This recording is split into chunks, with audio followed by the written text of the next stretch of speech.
Blog Talk Radio.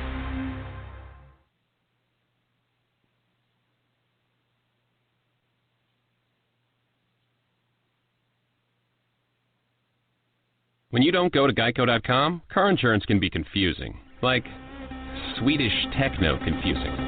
Bark, bark, meow, meow. Dance with me, purple cow. Bark, bark, meow, meow. Ooh, you lovely cow. Geico makes it easy. With 24/7 access, all you have to do is go to Geico.com and you could save money on car insurance. It just makes sense. Unlike, Dance with me, purple cow. I like your moves. Blog Talk Radio. Franchise interviews. From Easton, Pennsylvania to Sydney, Australia, you're listening to Franchise Interviews. Franchise Interviews.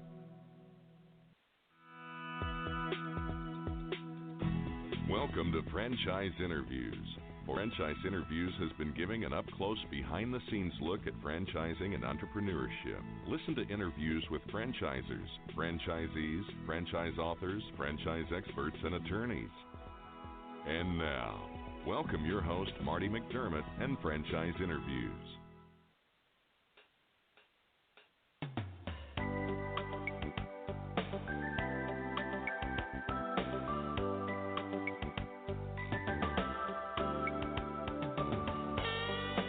Hi, everyone. Welcome to a very special edition of Franchise Interviews, where for over 9 years, we've been asking the entrepreneurs one-on-one. I'm your host, Marty McDermott. I'm the president of Franchise Interviews. We have a great show today.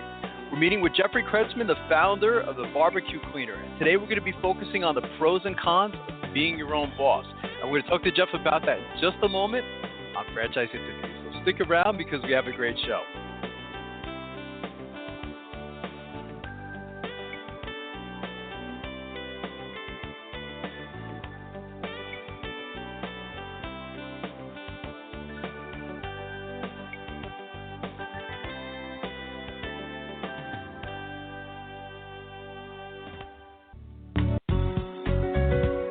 Are you looking for a franchise that delivers?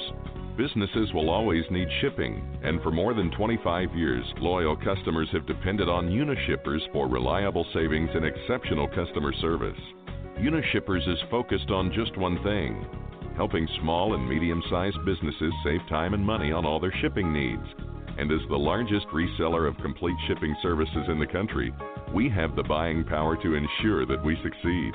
The Unishippers franchise offers low startup costs, no equipment or real estate required because they're not retail, residual income, and a quality of life and work-life balance. For more information on becoming a Unishippers franchisee, go to www.unishippers.com and click Franchise Opportunities or call Franchise Development at 801-708-5822. That's 801-708-5822. Franchise Interviews. From Easton, Pennsylvania to Sydney, Australia, you're listening to Franchise Interviews. Franchise Interviews.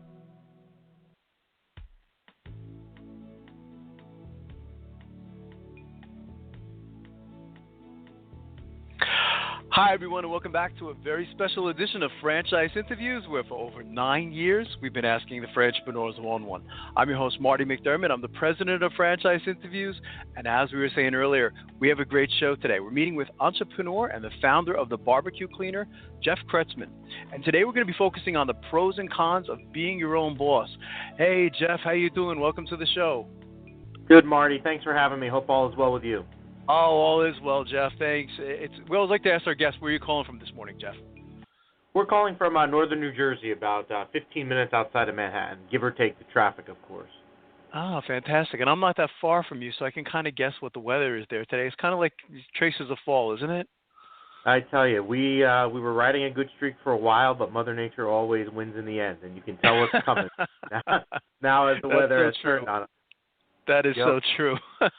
When I read about your story, Jeff, I was so impressed because, I had a conversation with you before the show, and I mentioned to you, that this was it was one of those ideas that I said, wow, I wish I thought about that. And about twice a year, we'll have a show that just specifically focuses on entrepreneurship, because, a lot of our listeners, we call them aspiring entrepreneurs, they think they want to get into franchising, but, they don't really think about all, the pros and cons about getting into their own business. And I thought your story was very interesting. I thought, maybe we'll go back to the beginning. You could talk a little bit about your background and let us know how you specifically got into entrepreneurship. Sure. I graduated from Boston University in 2002, and when I was there, I had been given I read a book called The Cash Flow Quadrant, which kind of got me turned on to the whole concept of entrepreneurship. And I kind of knew I wanted to do my own thing, and upon graduation, I decided to not go the entrepreneur route at first and get a corporate America job.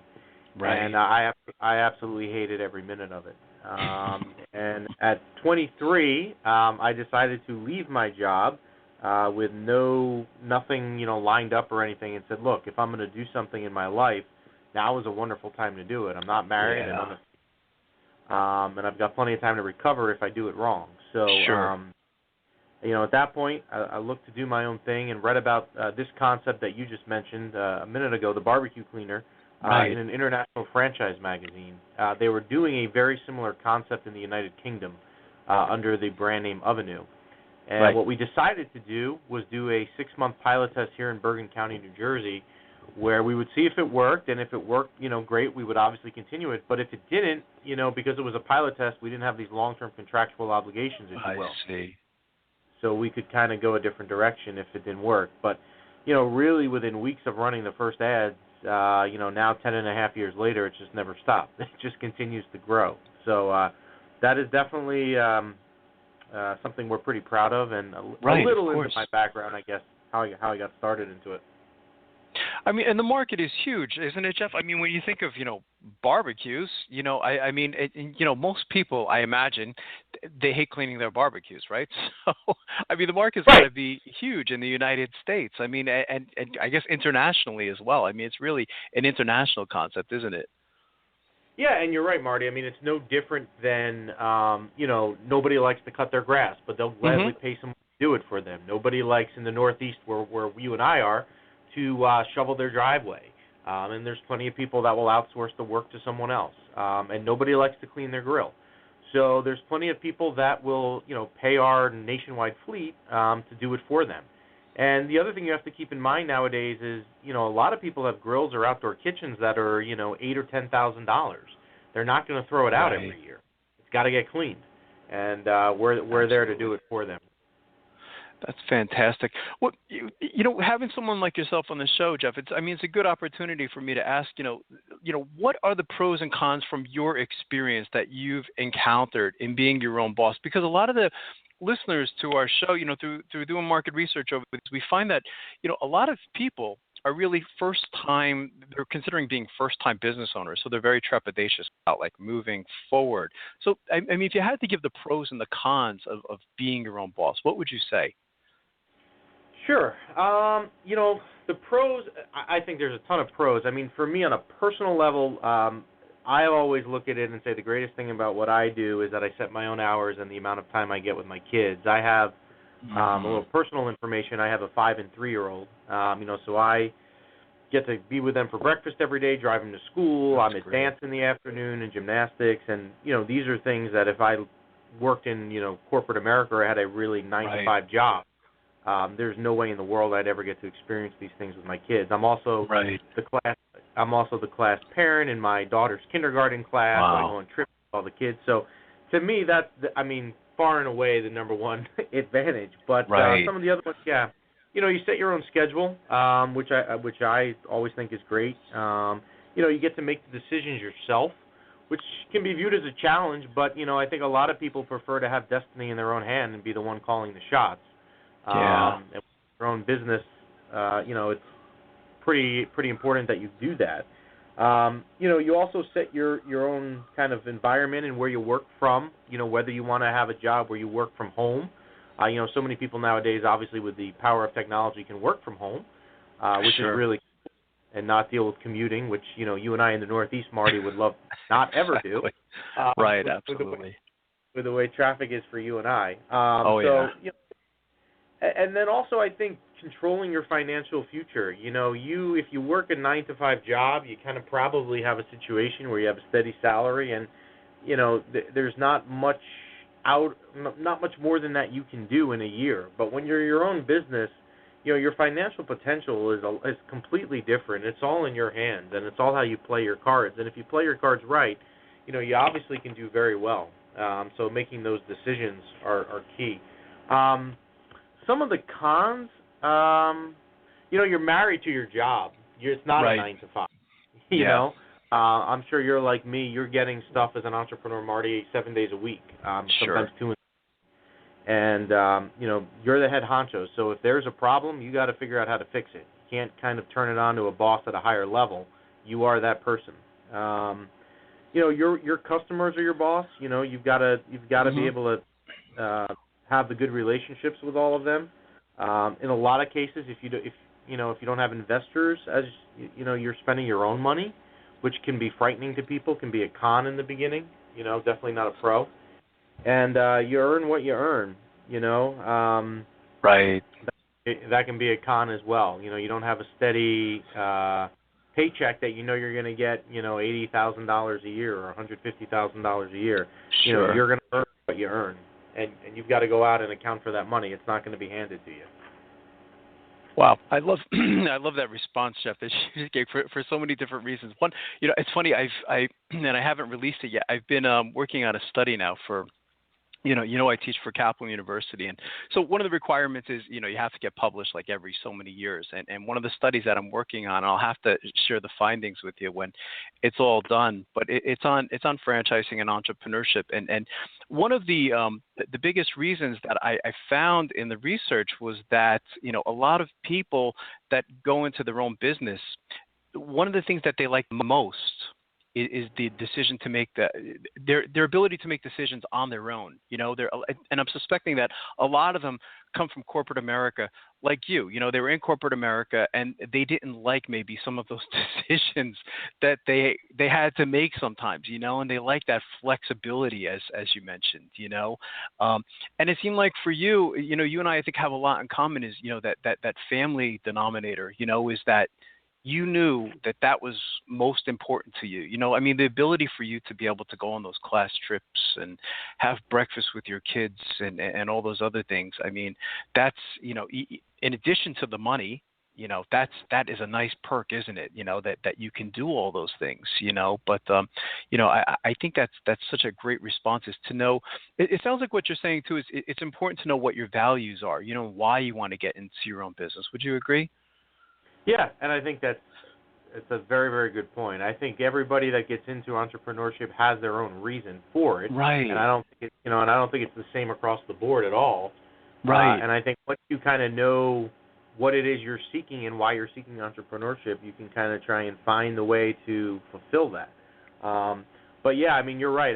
For me, money is the money is great, but the real value to me is what I've been getting. The time I get and things I get to do with my little kids. Right. That's priceless. You can't put a price on that.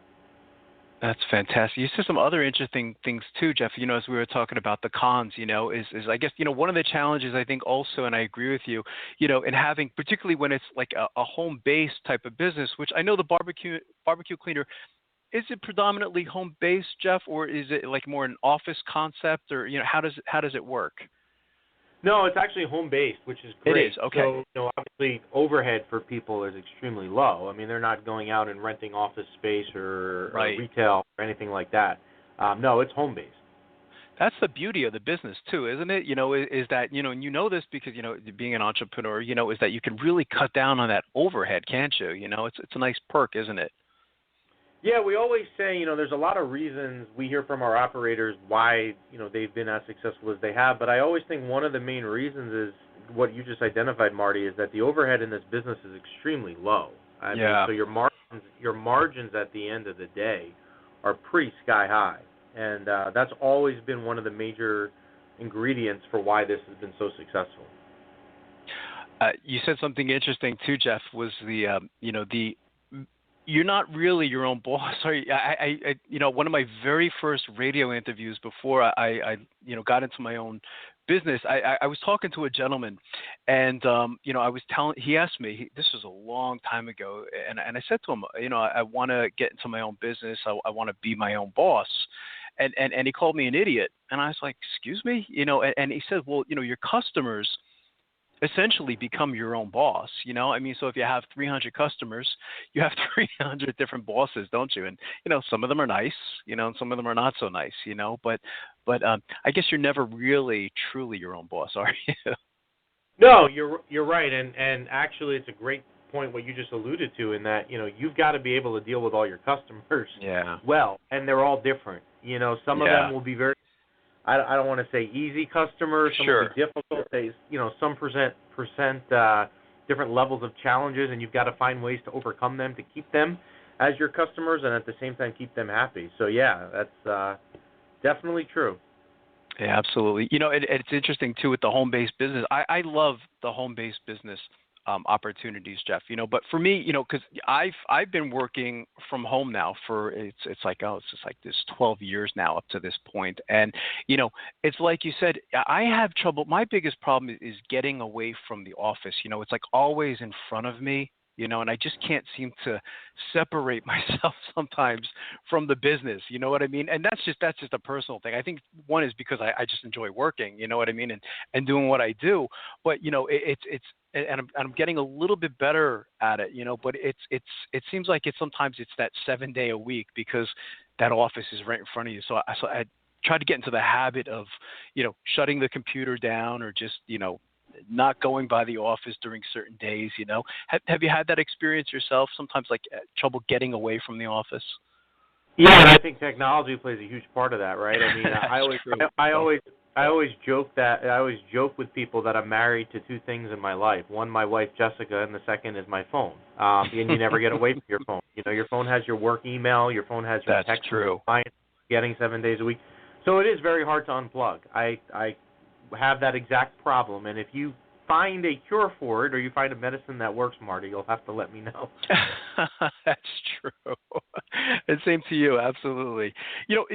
We've been doing the show now, Jeff. It's going on. This will be our 10th year in November of doing the show. And we've been through interesting economic times, of entrepreneurship. But I mean, if we're just like focusing on, the present time period, 2016 going into 2017, would you say that this is a good time for people to start looking for their own business? Yeah, and I think a lot of the reason for that is what you and I were just joking about, is technology, right? Mm-hmm.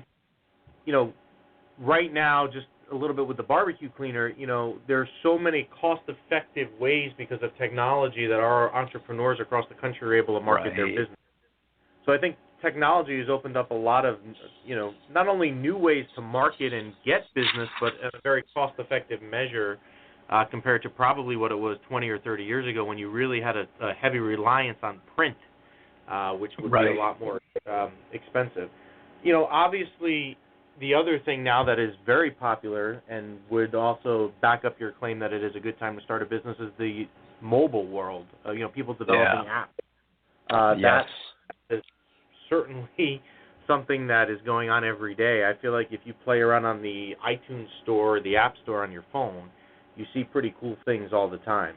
And the job market continues to grow in this country, which I also think there is a correlation to being a very good time to start a business, in the sense that potential customers have disposable income more now than maybe in the past to spend. So it is. Yeah, I would agree with you, Marty. I think it's a great time to start a business right now. That's fantastic. From your experience, Jeff, I mean, what's the hardest part of starting your own business? We find that, from our listeners, I think a lot of them have a very difficult time getting started. I mean, they're so overwhelmed because there's just, there's so much out there today. There's so many business opportunities. There's so many franchise opportunities. And I think, a lot of our listeners, they just get a little overwhelmed, sometimes in their quest to, start a business. What is the hardest part of starting your own business from your experience? I think the hardest thing, and we talk with people almost every day around the country that are looking to do it, and they're kind of debating whether they take the plunge into entrepreneurship. And I think the hardest part is actually taking the plunge. and convincing yourself and taking steps. I feel like so many people have the desire and they know it's what they want to do, but they don't have the self-confidence or they don't take that step or the leap of faith. I actually think that's the hardest thing to do. It doesn't mean that everything else is easy, but we talk to plenty of people that we think are great fits for this. And you can tell in the conversations with them that the thing that they struggle with is not, is this what I want to do with my life? It is. That's why we're talking in the first place. Right. But it's actually taking that leap of faith and doing it. I think that's actually the hardest part. To give you a little bit more, a different answer, which probably will be more for your listeners, starting up is always, and this was the same with me 10 years ago, the startup phase of your business is always going to be the hardest. I joke with people a lot that if you can swim through the waters of your startup period, you'll find that it doesn't mean there will be no waves or currents once you get through it, but it should get a little bit smoother if you can kind of navigate your way through that beginning time. So, taking the leap of faith and then getting through that beginning period and staying focused and coming out of it and as much as you can in one piece, I think it will set yourself up for some possible long-term success. There was a great art.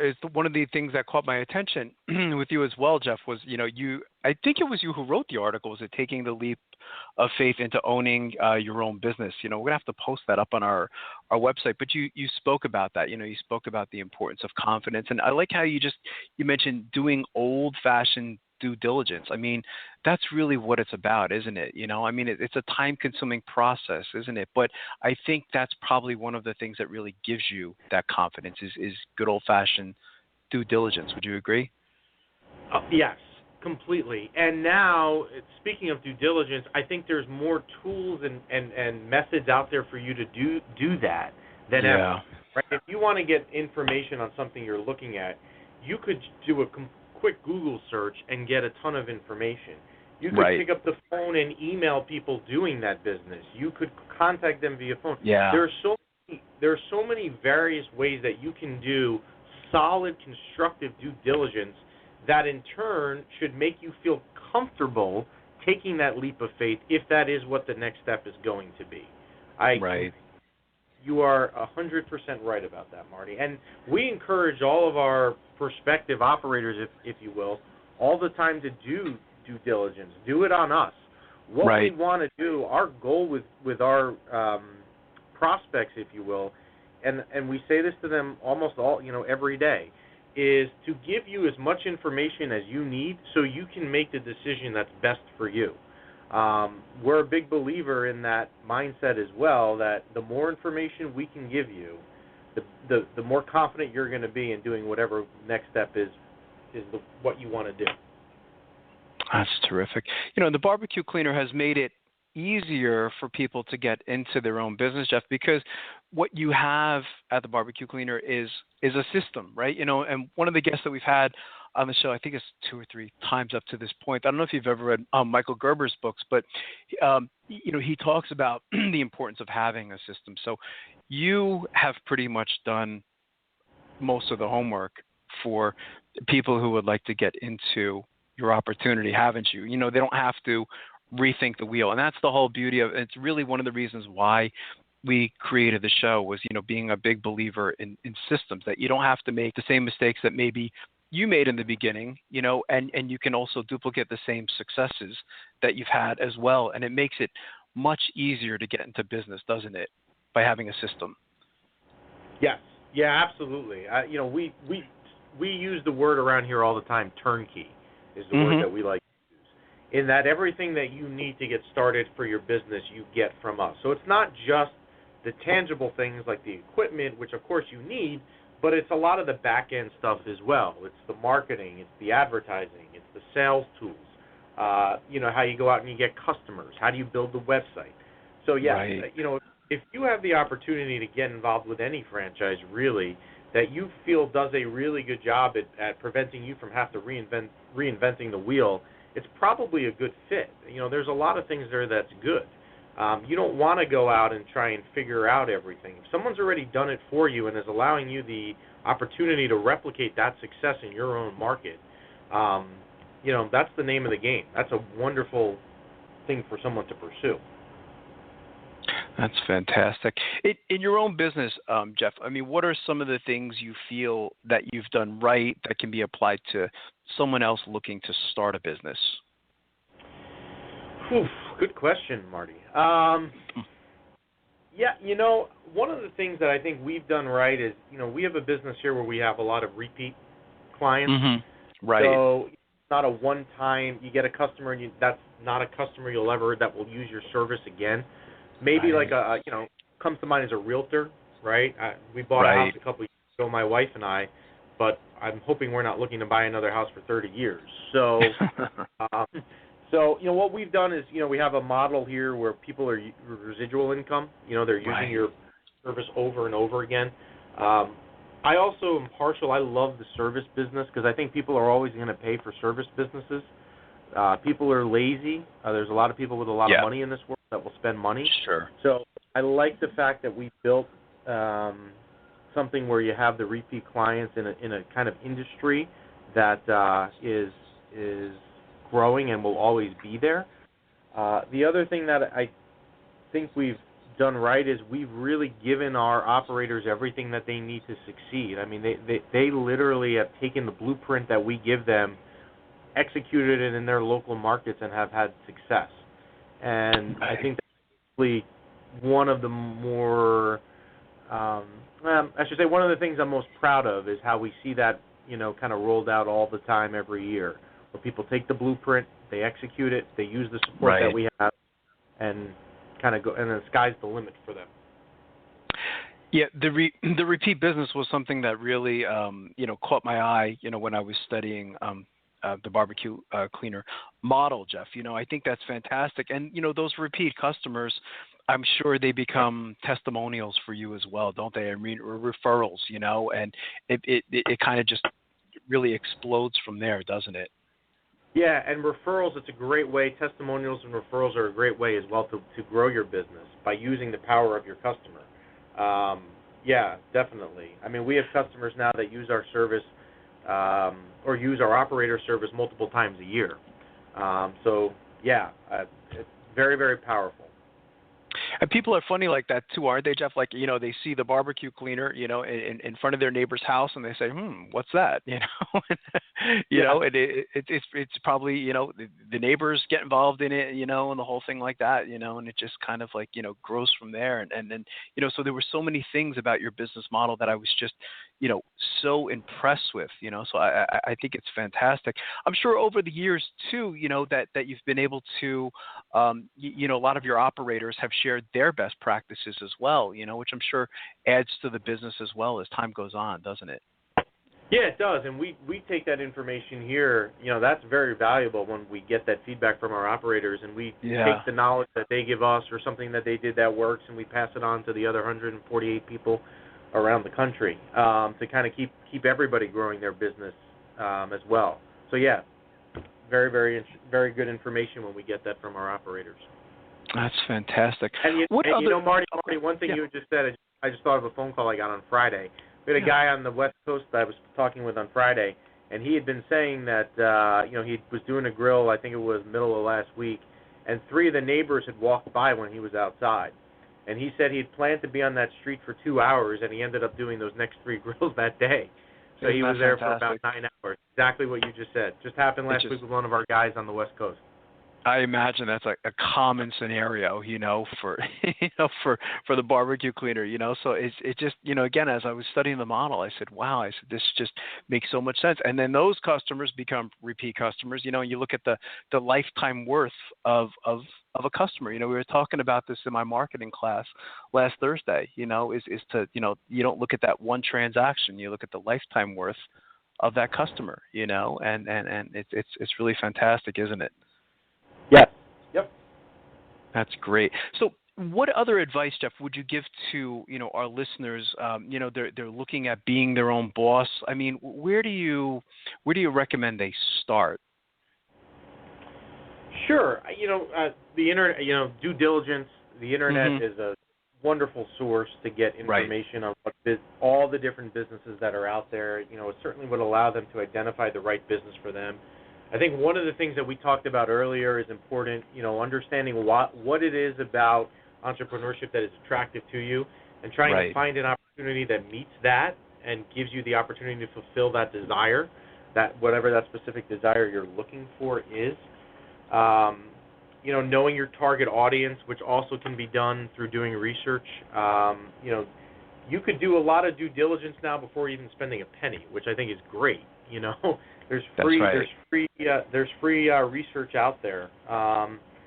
Build a support network. I'm a big fan of things like the SBA, the Small Business Administration. Mm-hmm. We've had a lot of guys and girls get started with us that have gone through the SBA. They're a great resource for them. And then the last thing I would say, try to find something you're passionate about. Your passion will come through to your customers. If you show up and you're just not into it, they're going to feed off of that and know that. Of course. But it's a lot more fun. Like you said earlier, you love what you do. I love what I do. I mean, you and I are both passionate about it. And I wake up every day and I like what I do. Monday mornings are never a bad thing to me. I don't ever have the Monday morning blues like I used to have when I worked for 9-to-5 job. Monday mornings come around and I'm excited to get going. I think you and I are kindred spirits. I've had, and that's the analogy I use too, Jeffrey. I ask people, I say, how do you feel on a Monday morning or a Sunday night, even worse? It's when I worked, I was working for a Madison Avenue firm, and Sunday night would come, and I'd literally feel sick to my stomach. I say, oh my God, I can't do this 5 days. It was just, it was doing well financially, but I was missing something in my life. You know what I mean? And I think I had to figure out what it was that I actually wanted, So I think that's a great way of looking at it. Is, how do you feel on Monday? And your Mondays sound like they're just as good as your Fridays. Not everybody can say that, can they?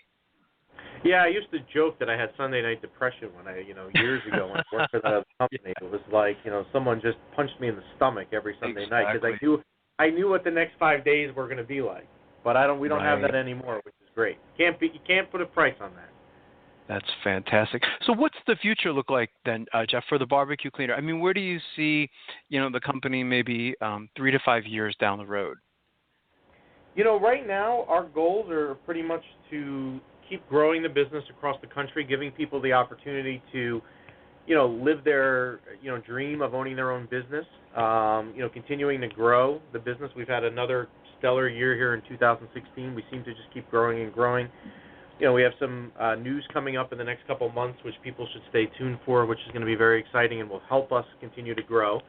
And then the other thing, we continue to support our nationwide fleet. I mean, we are very active in staying in touch with them and kind of getting their feedback on what's going on, what's working, what's not working, and translating that message across the fleet as well. So, we just keep growing and keep giving people the opportunity to, live their dream of running their own business through the BBQ Cleaner. We've had plenty of success stories, and we're excited to keep continuing to add them up. That's fantastic. What's the best way, Jeff, for our listeners to get more information on the BBQ Cleaner? Should they go to the website? And what's the website address, actually? If you can give that, sure, that would be great. Yeah, absolutely. They could do one of two things. They could go to the website, which has a lot of information on it, and it's very simple. It's www.thebbqcleaner.com. So that's www.thebbqcleaner.com, all one word. Or they can give us a call at 888-296-8368. What we do, Marty, that is very helpful, is we do free 15-minute consultations with people all the time, where we kind of sit down, we kind of listen to their background, we kind of see what it is they're looking to do, we look at their demographic as well, and we work together to determine if this is a good fit for them. So they should definitely take advantage of their free 15-minute consultation. That's fantastic. I want to thank you for coming on the show, Jeff. I love these conversations. This is, the joy of me in doing the show is, talking to someone like yourself, especially when someone's from New Jersey, because I was pretty much born and bred in New Jersey. So it's always nice to talk to someone right over the river. And also congratulations to you, Marty, on 10 years of franchise interviews coming up next month. So congratulations thank you so much. 10-year anniversary. Thanks, Jeff. It's amazing. The time goes by so fast, doesn't it, Jeff? I mean, it's just it's amazing. As you said, when you enjoy what you do, a decade can go by rather quickly, can't it? Yes, it can. Well, congratulations. You have a great program over there, and we love it. So hopefully years of continued success to you. Thanks so much, Jeff.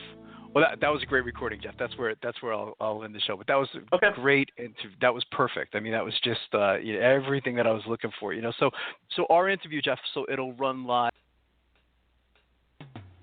Coming up on segment 2, you're going to hear what every franchipreneur needs to know before buying a franchise.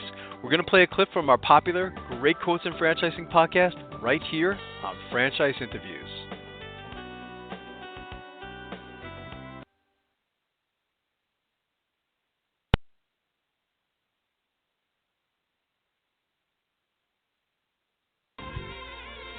Today's Great Quote in Franchising is being brought to you by Franchise Teacher. Would you like to know how to... Hi, this is Connie McDermott, Administrative Assistant for Franchise Interviews, LLC, and you're listening to Franchise Interviews.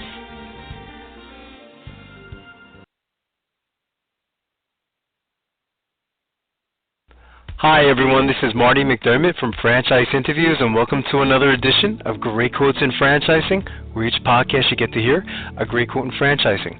Well, today's podcast you're going to get to hear from someone famous in the world of entrepreneurship, Dr. Scott Shane. And Dr. Shane has written many textbooks on the topic of entrepreneurship. Today he's going to be talking a little bit about his book, Illusions of Entrepreneurship, which I recommend that everyone reads. We had Dr. Scott on the show twice in the 4 years that we've done this show, and in both instances, truly amazing, gave a lot of great information. In this particular segment of Great Quotes in Franchising, he's going to answer the question, what does it really take to make a business successful? He's going to talk about the importance of a good business opportunity, the importance of an industry.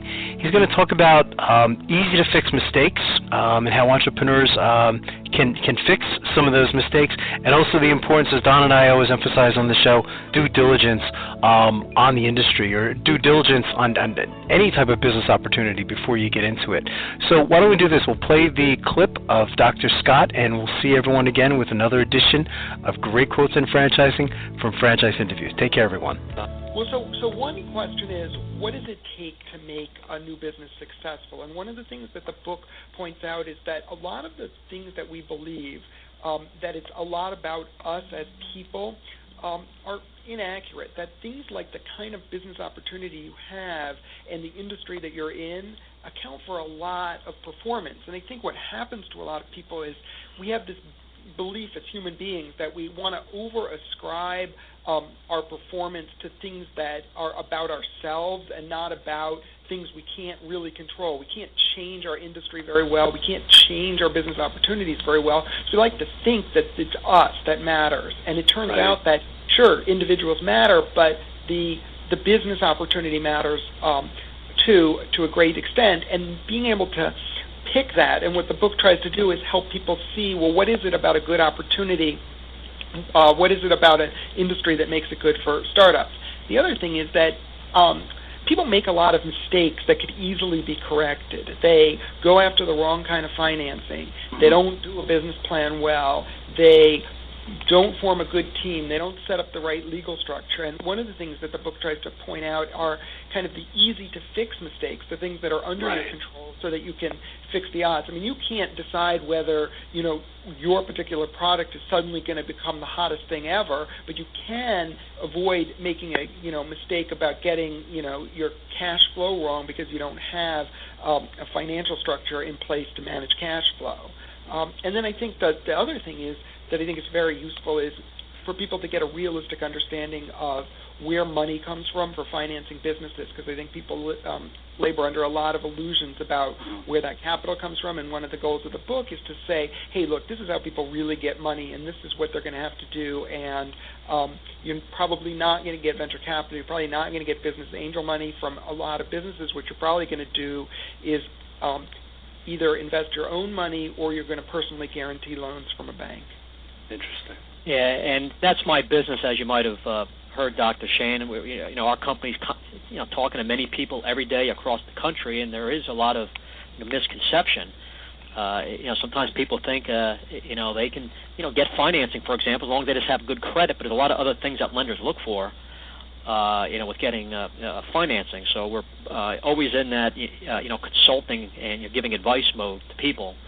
and helping people with the whole financing part. So what you were just addressing is, really people have to do more due diligence, and for people to do their research on an industry and so forth. I guess you recommend that people should align themselves with consultants and specialists to help them in this process of considering starting up a business, or if they decide, to make sure they go about it the right way. Well, they need to get information somehow. Now, you can get information by getting help from consultants. You could get information by kind of doing research.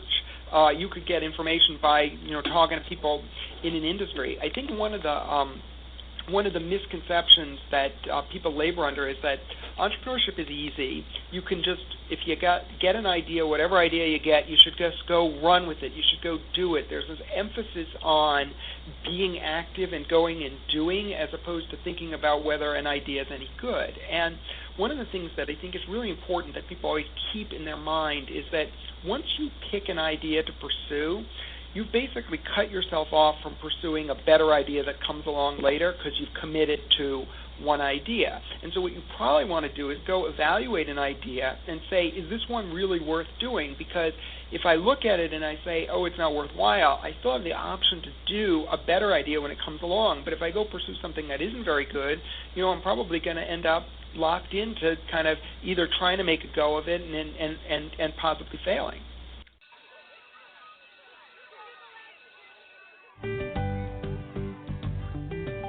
Franchise Teacher.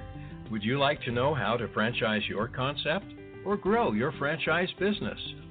Meet the experts at Franchise Teacher. The goal of Franchise Teacher is to teach, coach, consult, and advise. The team of experts at Franchise Teacher will evaluate your business model and present you with a winning business strategy. Franchise Teacher will help you decide whether or not your concept works and if it's franchisable. Franchise Teacher is proud to have over 30 years of experience in franchising as both franchisees and franchisors. Franchise Teacher are developers of over a dozen franchise systems, which include brick and mortar as well as home-based concepts of nearly 3,000 combined franchise locations.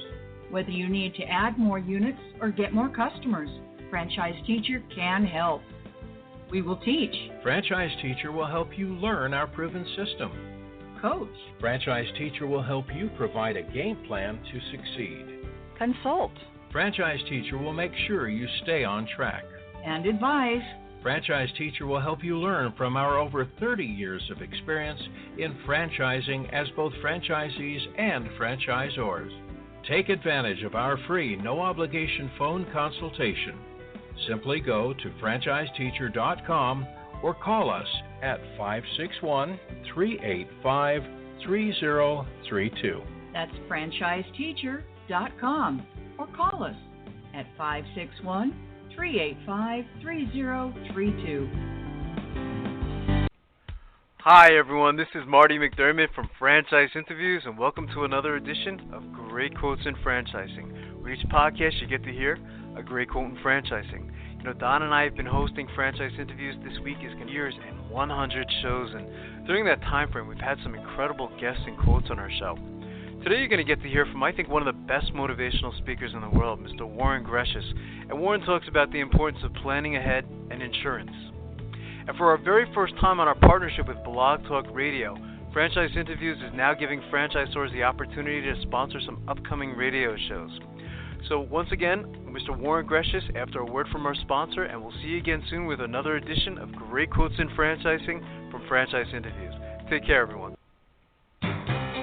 Franchise Interviews. For over 2 years now, Franchise Interviews has been giving you an up-close, behind-the-scenes look at franchising and entrepreneurship. Through our website, franchiseinterviews.com, where you can hear and read interviews as well as get tips from some of the most successful sources in franchising. And our weekly franchise radio show, where each week you get to hear a new interview with franchisors, franchisees, franchise authors, experts, and attorneys. And our free franchise newsletter, which is a must-read for anyone looking to buy a franchise. And don't forget to listen to our podcast, Great Quotes in Franchising. For more information, go to franchiseinterviews.com or call us at 610-905-2919. That's 610-905-2919. Like insurance and things like that? Yeah, One of the areas you address when talking about entrepreneurship is the importance of disability insurance, health savings accounts, and health insurance. I know my father-in-law was had his own insurance business, New York City, and he always talked about the importance of disability insurance. So maybe talk about those couple things a little bit for entrepreneurship. Absolutely. You know, the thing about disability insurance, a couple of things about it. First, it's a must. It must if you're going to own your own business. Remember, one of the big problems with owning your own business as opposed to working for a company is that you don't have a safety net. You know, when you work for somebody else, especially when you work for a large company, they're going to supply you with health insurance. They're going to supply you with a disability policy. They're also probably going to supply you with a small life insurance policy. But the second you leave that company, all that stuff is gone. And you're really going to need that disability insurance. And God forbid something happens to you and you're unable to work. Essentially, you're out of business. Well, disability insurance is going to give you an income. Now, remember something about disability insurance. Here's the important thing to remember. You cannot get disability insurance if you do not already have an income. And if you're first starting your own business, you're not going to have an income.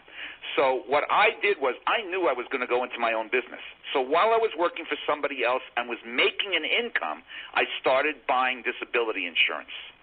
Right. And so while you're working, you must, the whole thing about starting a business, if you're not planning ahead before you get into that business, don't go into business. You know, that's why I saved my money. That's why I bought disability insurance. I had disability insurance when I went into business because I knew once I started for the first few years I wasn't going to be able to buy any more because I didn't have an income. I wasn't paying myself. Right. Now, so when you're working, buy as much as you – if you know you're going to go into your own business, if you have any desire or plans to do it, buy as much as you can. You know, insurance companies will only give you as much as your income allows. You know, you can't buy as much as you want. They judge it according to the amount of income you have coming in. Now, once my speaking business started to take off, and every time my income rose, I bought more disability insurance. Right. I got a ton of disability insurance. God forbid anything ever happens to me, I've got a nice income coming in every single month. Now, once I hit 65, I'm not going to need it anymore. And they're not going to give it to me anymore either. The other thing about health savings accounts, you know, as a small business owner, you're going to get really destroyed by health insurance. The premiums are monstrous. The costs are ridiculous. But you got to have it. You can't afford to get sick. And you can't afford to let hospital and doctor bills put you out of business. Right. For years, I had health accounts, health insurance that were killing me. But, you know, when the health savings accounts came out, I realized, and I went to somebody, you know, I always had a good insurance agent. That's another thing. You know, there's a lot of things you should skimp on as a small business owner. Watch your pennies. Watch your overhead. You know, things like long-distance telephones, you know, cell phone plan, you know, all that sort of stuff. You know, overhead, watch it. But the one thing you don't want to skimp on is expert advice. Right. You got to have a good lawyer, a good accountant, and a good insurance agent. You know, those people, don't worry about paying them. You know, if you're going to, don't look to skimp on an accountant, a lawyer, or an insurance agent because you're going to end up with a crummy one. And a crummy one is going to cost you more than what you're paying out. So get good people. I have a great agent, and he advised me on the health savings accounts, found me someone to work with, and now I have a health savings account for my business. You know, it's a low premium, high deductible plan with great tax deductibility in it. It's the greatest tool for a very small business. And I'm a big believer in that. You should also have life insurance. You know, when you're in your own business, you want to protect your family, you need life insurance. But I cannot emphasize enough planning ahead and buying disability while you're still working and making a good income before you start your business, because then at least you're giving yourself some sort of safety net. Don't allow catastrophic things beyond your control to put you out of business. Right. Such an important point you bring up, especially something like disability insurance. No one's going to think of that. You know, no one thinks of themselves as getting sick. Everyone's trying to stay positive, starting a new business, but you got to set yourself up across the board starting a business, just not things like this, putting together a business plan and calculating how long you can go, you know, before you make a salary. And I'll tell you something. You're more likely to get hurt than you are to die. Right. So disability insurance is very important. Absolutely. Yeah, that's what my father-in-law told me. It's just as important, if not more, than having life insurance. Absolutely, and I have both. I mean, I spend a big part. I spend a lot of overhead every year on insurance, life insurance, disability insurance, long-term care insurance.